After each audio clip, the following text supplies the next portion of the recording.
Welcome to the True Hope Cast podcast, where we take a deep dive into mental health's many physiological and psychological aspects.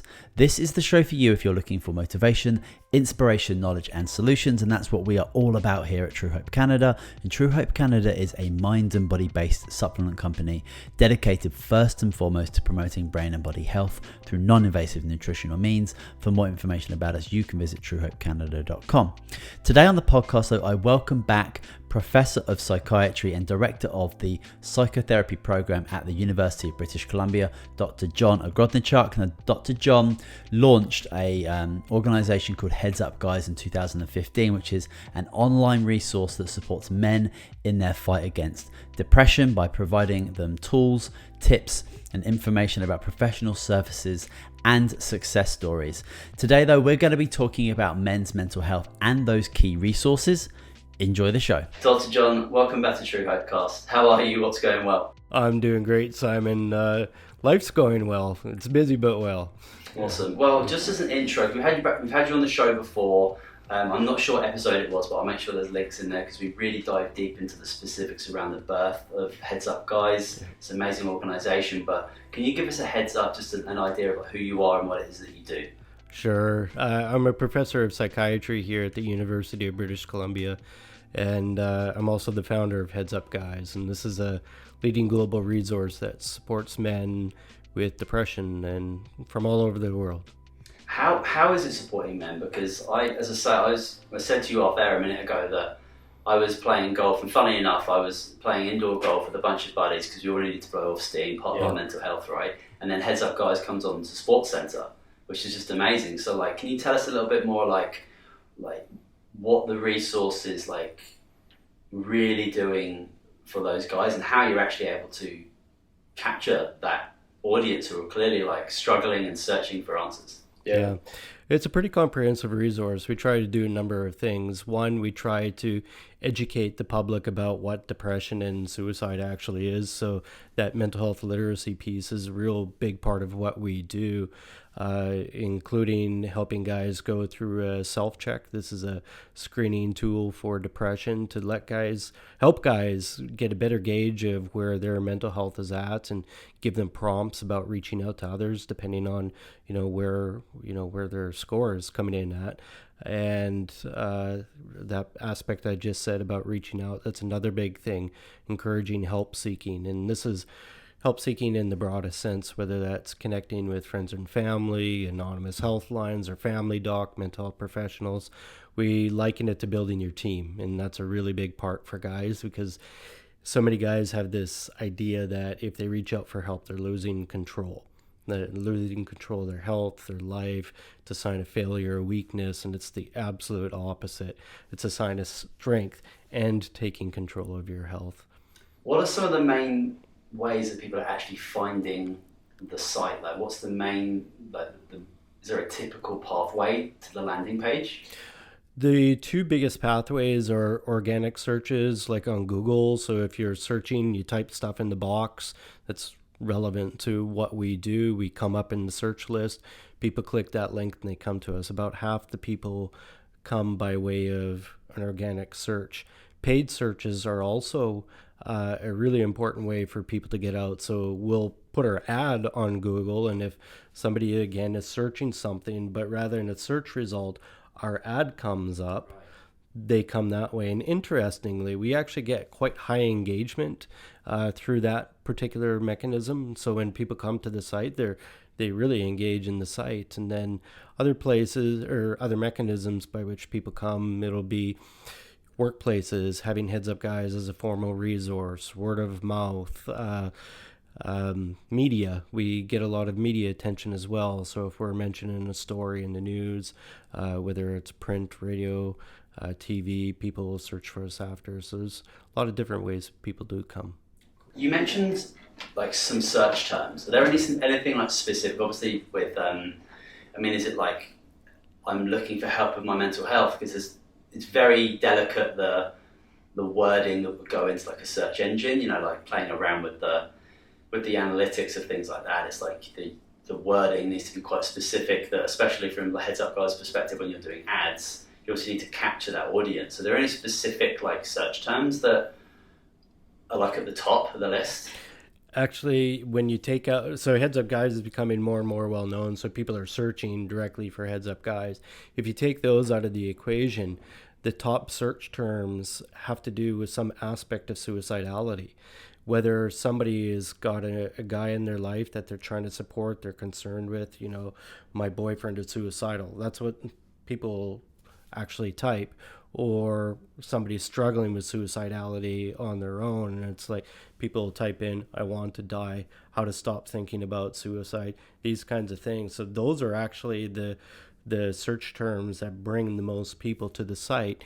And then similar kinds of search phrases people use, like my husband is depressed, something like this. So a lot of it is kind of a second party support people that are looking for some guidance, support, and help of their own about how to engage with and support an important man in their life.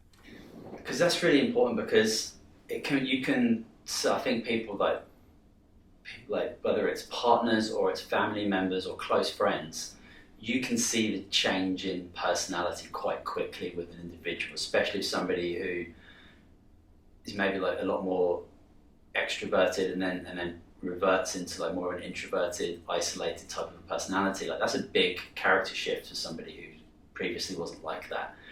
And it can be difficult for somebody to like directly approach that person about like what's going on for them. Some people have that relationship where they can do that. I think it might be interesting with like a guy on a guy in a relationship. Like maybe it's a bit easier for us to not call people out, but like be a bit more open with that type of thing. But maybe if it's not a super close friend that you're concerned of, that's a really tricky thing to do. And if you've got a resource, I didn't really think about it from the perspective of, I've got a friend of mine or a family member who's like struggling. How much are they struggling? And is there like some of these tests, these things that you have on your website, would you call them quizzes or tests? Yeah, we call it a self-check. And then, self-check. Yeah. So you can use some of these tools and you'd be able to, from your information and your understanding of that individual, put that in there and get some sort of score and get a little bit more of a analytical answer of like why they might be behaving like they are. Yeah. You're right. Trying to have that conversation is difficult. So on the website, we actually have information for people about how to have that conversation. You mentioned changes in behavior, and that's a really critical thing, because if you approach a guy that you might be concerned about, regardless of what your relationship is like, and you say, I think you're depressed, very often that's not going to go anywhere and it's not going to go well. But if you say, hey, Simon, you don't seem your normal self lately, is something going on? And then you might use some of these behavioral changes that you've observed to sort of give some examples. Yeah, normally you're really outgoing and jovial, and you've seemed to retreated, and you're really quiet, and you've kind of fallen into this space where you've shut everyone out, and I'm really concerned.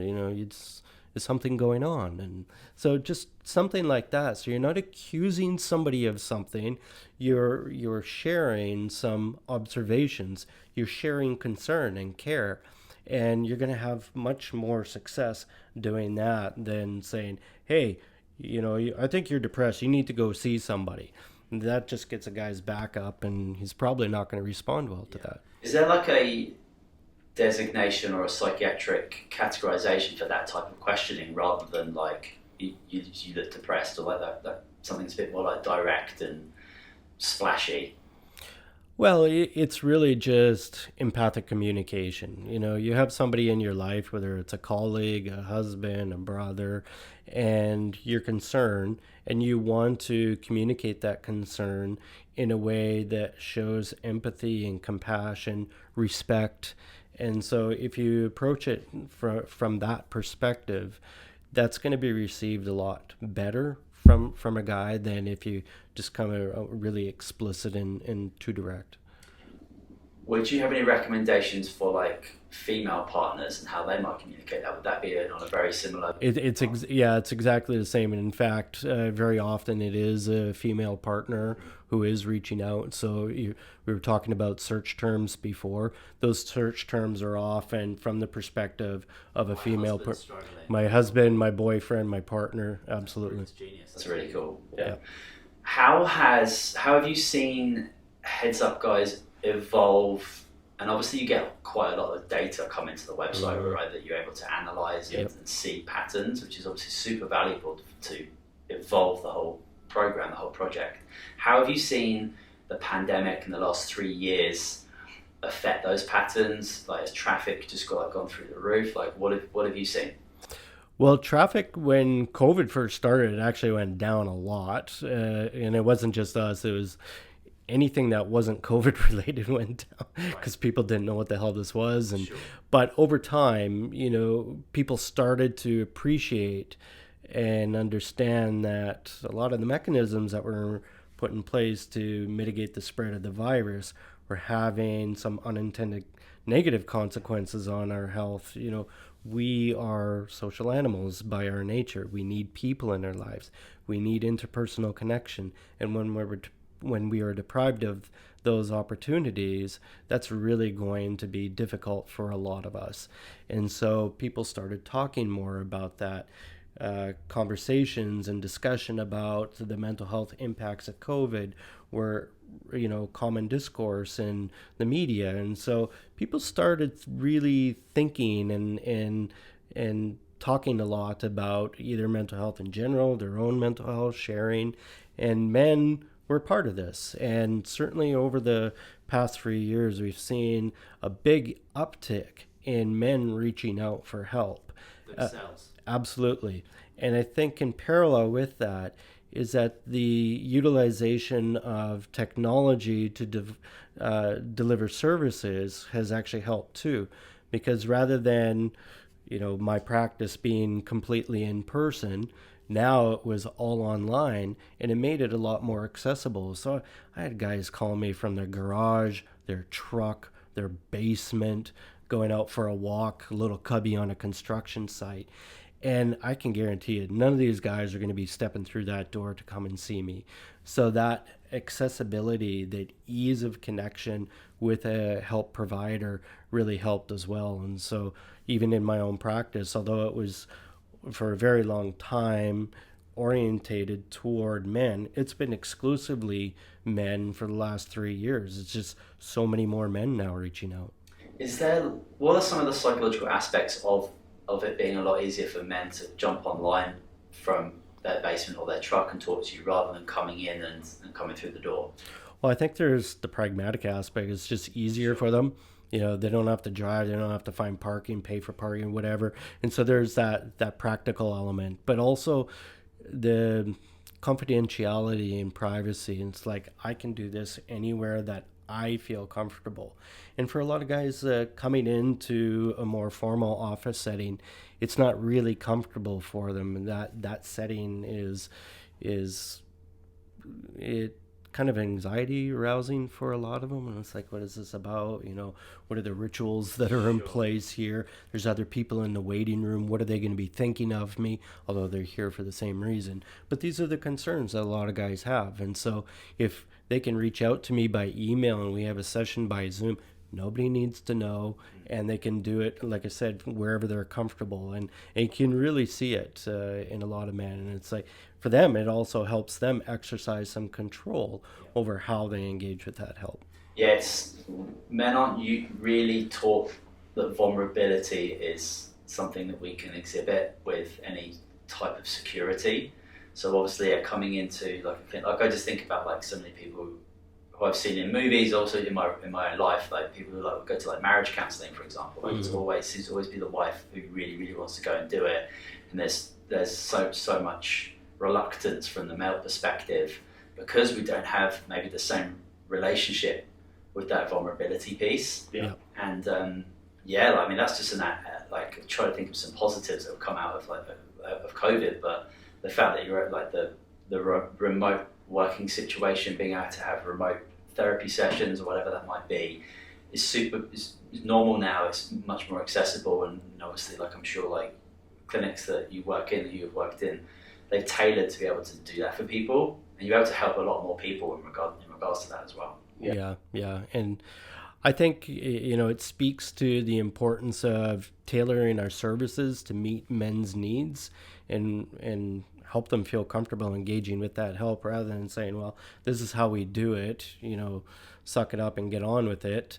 And it's like, okay, what do you need? What's going to help you feel comfortable and help you become engaged and stay engaged with that help? And so I think from a service provider perspective, we need to be a lot more flexible and responsive to really make it work for men.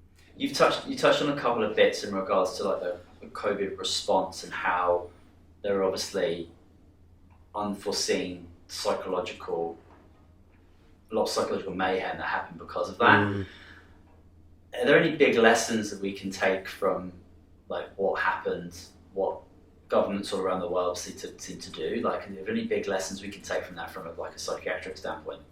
Well, I think the big lesson is don't deprive people of social connectivity. I think that is perhaps the most crucial thing, is that we, as I said before, we need people in our lives. It's such an important thing. I think some of the other aspects is that when you do confine people, and we have data and anecdotal evidence as well, a lot of men are in difficult relationships. And when the government say you got to stay home, you can't leave, yada yada, if you're in a tough relationship, that makes things so much more worse. And one of the things that we found, we asked men about difficult domestic situations and asked them whether they had perpetrated partner abuse in some way or whether they have been victims themselves. And a very high proportion of men were victims themselves. And that's not something guys talk about at all. So it was really important to get some insight into that. Other aspects of the pandemic that we learned about is that it was a very polarizing experience.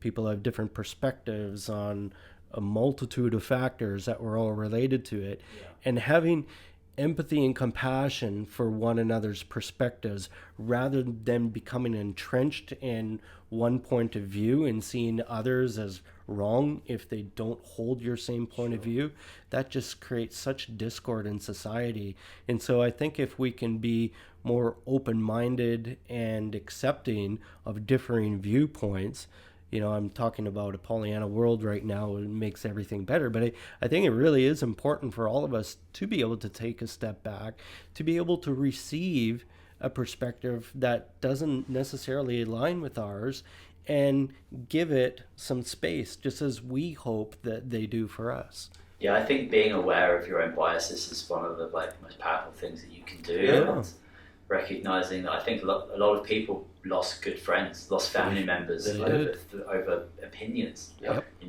That even like governments and health organizations couldn't really agree on.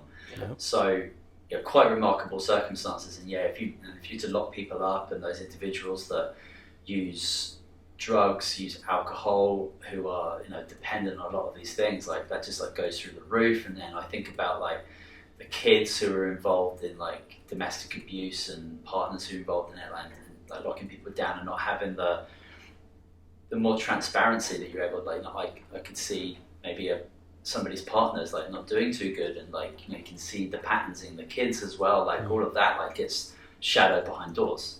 Oh yeah. Well, the knock-on effects of our mental health not being well are huge. It doesn't just affect us as individuals if we're struggling. It impacts everyone that's part of our life in one way or another. And that's really important for us to be mindful of, and men in particular, because men, an important positive aspect of masculinity is that a lot of men see themselves being a good man, taking care of others. Well, if you want to sort of embody that to the fullest, if you will, being your best version so that you're there for others, when you're struggling, say, hey, it's not just me I need to do this for, it's for the other good people in my life. Well, the masculinity piece is an interesting topic, because like there's so much talk about like being too masculine or toxic masculinity, and like that's not like an okay thing to do or to exhibit. Do you have any opinions on that? Well, I think like anything in life, too much of a good thing can be bad.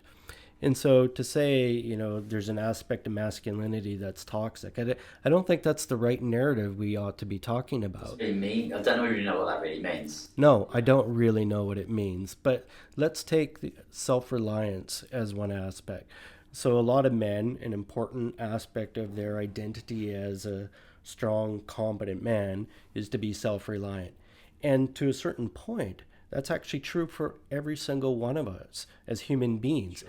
We need self-reliance. We need to be able to exercise control and agency in our life to be able to feel competent doing things on our own. But taken to an extreme, you can see how detrimental that could be. If I'm struggling, but I'm embracing this attitude, no, I got to do it on my own, I got to be self-reliant, I'm going to deny myself the opportunity to connect with important sources of support and help. And unfortunately, too many guys do embrace this attitude, and it takes them down a very dark path where they feel they must do it on their own. They get worse, and worse to the point where they're in a very dark place, and they start thinking about not being here as the only escape. Yeah, it's pretty scary stuff. Yeah. So we're on campus right now. We're at UBC. How have you seen the last couple of years and the students, like young people with their mental health? Like, how have you seen that evolve? I mean, how long have you been working as an educator? It'll be 26 years. Okay, that's a long time. Yep. And so 26 years, have you seen like patterns with it? Have you seen things change, and especially the last few years? Yeah, one of the evolving patterns that I've seen change is that students seem a lot more absorbed in themselves. Like, I see it every day on campus now, people walking around, rather than engaging with one another, acknowledging with one another with an eye gaze, a smile, subtle hellos. People are looking in their iPhones. They'll have headphones on and just be disconnected from their surroundings. People not moving out of the way of one another if they're coming along. I know it sounds like a simple thing, but it's reflective of people just not being aware that they're part of something bigger. Right. They're just in themselves. And the pandemic had a real detrimental impact on all of our lives. Young people got hit really hard. It's such a formative time of life, you know, emerging young adulthood, finding out who you are, making important new relationships in your life, and they were denied those opportunities. And loneliness was already a very serious issue amongst young adults on campuses across our country before COVID, and after, it just accentuated to a level that was really, really bad. And students are still struggling with it because, as I said, they miss those opportunities to form connections. And even though things are back in person, a lot of them still feel very isolated. And you may say, well, there's 40,000 of them on campus. How can they feel isolated? Well, a lot of them do. They feel really terribly alone. Yeah, I think that just the idea of having your headphones in, stuck on the phone, and obviously these young people are still developing, right? Mm-hmm. And our senses develop, and especially like our senses to protect ourselves and be aware of like not getting hit by a bus or something, right? These are very important parts of our development as adults, as human beings. And yeah, like I think you can probably go back to maybe like 11, 12, even 13 years of age where you kind of see these social isolated behaviors where people are literally living in their kind of own little bubble. And I see people running with headphones on, like on streets, and I'm like, you get hit by a car, that's kind of on you. It's quite bizarre. But yeah, I feel like that's really stopping that really important developmental stage in people. And also you're talking about like a very key age in life where you've like maybe left home, or you're not going to school anymore, you're going to like a university. It's much bigger, it's different, a lot more personal responsibility on you. And it's kind of really the only real rite of passage that we have in like Western culture that is kind of, I don't know, I think we're like really missing a big part of that like separation between, or that bridge between being a kid and then becoming an adult. Yeah, I totally agree. And a big part of that transition, as I was saying earlier, is forming relationships. We actually all want to feel like we matter to others, but we actually have a responsibility to help facilitate that. And if we disconnect ourselves from others, either by choosing to stay in our dorm room and attend a class on Zoom rather than going in person, going for a walk and being absorbed in our phone or on our headphones rather than paying attention to people. And if we're not delivering those subtle acknowledgments of others with a hello or an eye gaze, a nod, we're not going to be getting it either. And that kind of messaging, if we do pay attention to it, it's like, oh, well, no one seems to really care about me. But you also have to care about others too. Yeah, it ends up being around people ends up being the abnormal situation, which is really dangerous. Has the school adopted any like specific policies in regards to this? I mean, it seems like a serious problem. It's like this student isolation. Has there like been any like initiatives like put forward to support it? I mean, obviously part of the university college experience, there's going to be like initiatives to get people together because everyone's kind of like new, I suppose, in that like that freshest stage. But have you seen like a response in this school or any other schools in regards to attempting to get students together for their mental health as like the primary initiative? Not really. No? Okay, that's a shame. Yeah, it is. Okay, that's a short answer. That's cool. That's cool. In regards to Heads Up Guys, I think it's 2015 it launched, right? Yep. How has it really evolved? I mean, I saw it on Sports Centre. I believe it was discussed in Parliament like a year ago, and someone sent me a video about that. I don't even know if you're aware of that. Yeah. Okay. Yeah. You didn't look. You look like you weren't sure. Okay. So like, how is that? How has it evolved? You know, like 7-8 years later, like coming on.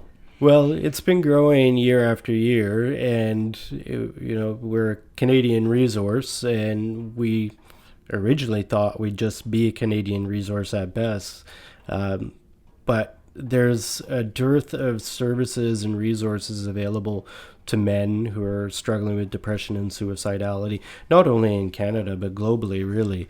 And because of that, more and more people from across the globe have been finding Heads Up Guys, sharing it, and utilizing our resource. And we see year after year people coming from many, many different countries. We're an English language only resource, so that is a limiting aspect. But say India, for example, India has more English speakers than Canada does. Right. So we get a lot of traffic from there. In fact, the countries with the three biggest traffic drivers, if you will, United States, United Kingdom, and Canada.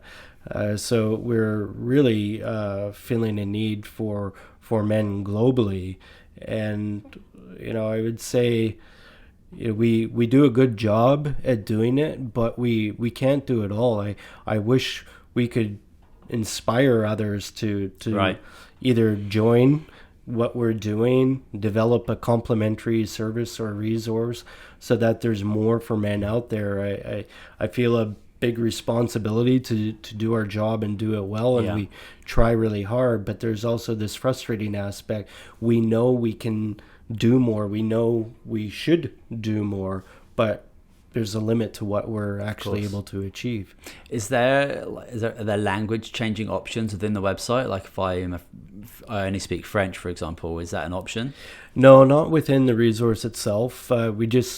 We don't have the funds to be able to do that, because it's one thing to be able to change the language of the text, but then the self-check and stuff, right? And I tell people just use Chrome or Safari. It's got a English or a language translation function, which seems to work rather well.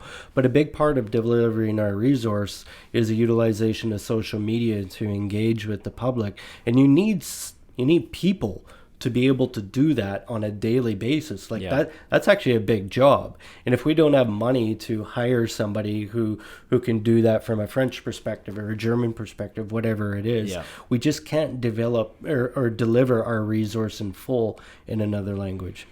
Government funding? I wish it was there.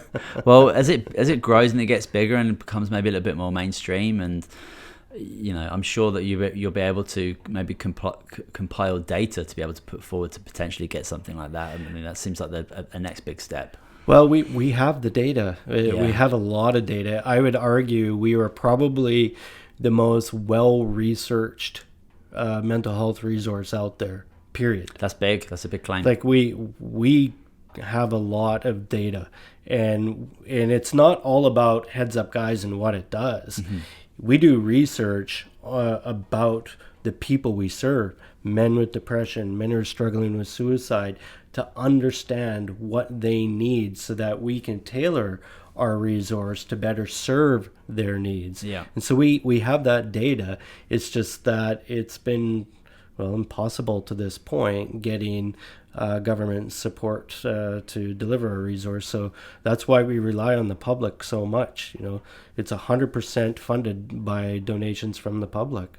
Which is huge, and big shout out to those people that do support it. What do you think's the next 10 years? What does it look like?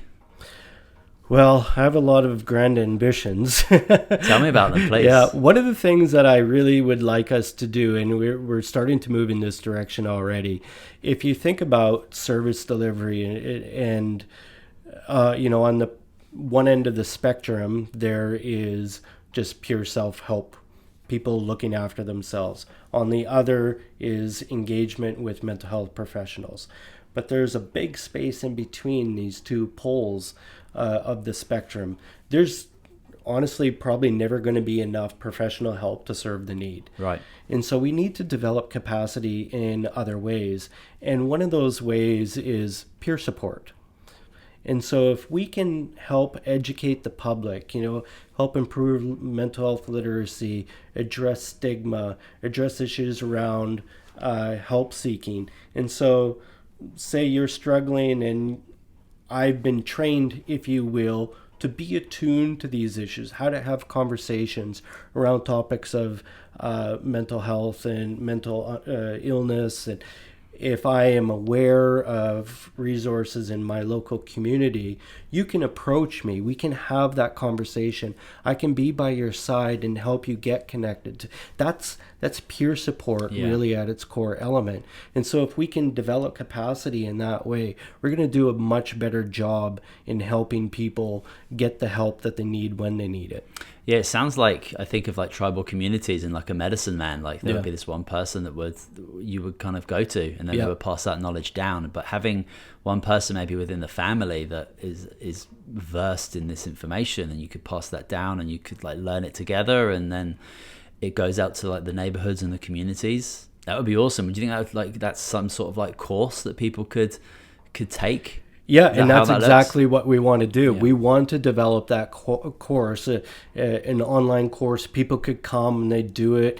And, we have, barbers, guys will talk there, or they go see a massage therapist or physiotherapist. If we could help upskill people in the community that hold these different roles, so when they hear things in their conversations with men, they can pick up on it and they know how to approach a conversation to help those men. And right now that capacity is not really there, but it's totally doable. We don't really have anything like that within like our society as a whole, right? But it sounds so obvious. It sounds, I don't want to say simple, but I suppose once the infrastructure's in there and the people who want to do it are up for it, it sounds like a super simple way to get a lot of really detailed information to those people who are able to serve. Do we have anything like that within like our like modern culture, really? Like, because are we really educating children about like mental health and what emotions like really are, and tools to be able to do that? I'm sure some schools are doing that, like, but on the mass scale, it's not really happening, I don't think. No, it's not. And you're right. There are initiatives within schools that are trying to make those important changes, and that's a great thing. But it needs to be done on a more systematic, broad scale way. There's other things like mental health first aid. And so that's a program that exists to kind of do what we're talking about. It was originally developed to be more around crisis intervention when people are in a state of crisis, how to respond to that. But it's broadened out more, so it's good. But there's a big cost to actually taking the training, and it's very, very time consuming as well. And both of those factors are going to serve as barriers to people. So we want to simplify that, and we want to make it freely available. So if anybody wants to do it, it's there. And I think that's a really important part, is having it be free, like the rest of our resource. You're talking more of like a prevention, though, aren't you? Like, it's great that we have people available, like in an emergency situation, but like you want to be able to have these resources, these people able to communicate to people as a prevention tool way before it gets to the point where people are looking to kill themselves and maybe use drugs or other substances for years and years, and then it gets to a real downward spiral where people are in like a real bit of trouble. Like that prevention piece is obviously where we want to be going. I couldn't agree more. And we want to be able to be responsive in a crisis situation, but we want to avoid getting there in the first place. Of course. Yeah.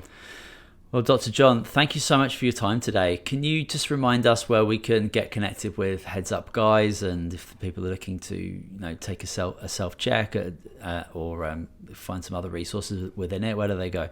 Sure, they go to headsupguys.org, and it's a pretty easy website to navigate. You come to the home page, and if you're curious about the self-check, we've got an access point right from the get-go when you come to our site. It's got loads of information. I encourage people to get familiar with it, and whether it's for themselves or others, the more you're familiar with it, the better sort of armed you'll be to be able to share it and utilize it when the need comes. And I think that's a big part, is that sharing aspect, because somebody may say, well, I'm doing fine, why do I need it? Maybe you don't, maybe you never will, but I can guarantee you at some point there'll be somebody in your life who will need it. And so if you're armed with that knowledge of this helpful resource, you'll be able to respond better to that person when that situation arises. Amazing. Well, I'm glad you've got so much passion for this project, and it's evolved so beautifully, and it's reaching people all over the world, not just within Canada, and I'm sure it's going to do amazing things in the future. But thanks for coming back on the show, John. Thanks, Simon. I appreciate it. Awesome. Well, that is it for this episode of True Hope Cast, the official podcast of True Hope Canada. I'll leave links in the show notes below so you can connect with anything that we've spoken about today. But that's it for this week. We'll see you soon.